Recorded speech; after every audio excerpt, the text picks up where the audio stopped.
ടുനെറ്റ് news കാലാവസ്ഥാ വാർത്തയിലേക്ക് സ്വാഗതം. ചൂട് കൂടിത്തുടരുന്ന കേരളത്തിൽ ഉഷ്ണതരംഗ സാധ്യതാ മുന്നറിയിപ്പ് പുറപ്പെടുവിച്ച് കേന്ദ്ര കാലാവസ്ഥാ നിരീക്ഷണ വിഭാഗം. ഈ വർഷത്തെ ആദ്യത്തെ മുന്നറിയിപ്പാണ് ഇന്ന് പുറപ്പെടുവിച്ചിരിക്കുന്നത്. അതും ഫെബ്രുവരി മാസത്തിൽ. വടക്കൻ ജില്ലകളിലാണ് നിലവിൽ മറ്റു ജില്ലകളെ അപേക്ഷിച്ച് പൊതുവെ കൂടുതൽ ചൂട് അനുഭവപ്പെടുന്നത്.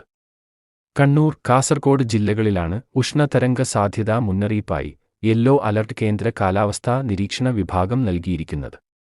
2 ജില്ലയിലെയും ചിലയിടങ്ങളിൽ ഇന്നും നാളെയും ഉഷ്ണതരംഗത്തിന് സാധ്യതയുണ്ടെന്ന് കാലാവസ്ഥാ നിരീക്ഷണ വിഭാഗം മുന്നറിയിപ്പ് നൽകുന്നു. കണ്ണൂർ ജില്ലയിൽ ഇന്നലെ താപനില 40 ഡിഗ്രി കടന്നിരുന്നു. മറ്റു പല ജില്ലകളിലും താപനില സാധാരണയേക്കാൾ 2 മുതൽ 4 വരെ ഡിഗ്രി ഉയരാൻ സാധ്യതയുണ്ടെന്നും കാലാവസ്ഥാ വിഭാഗം മുന്നറിയിപ്പ് നൽകുന്നു.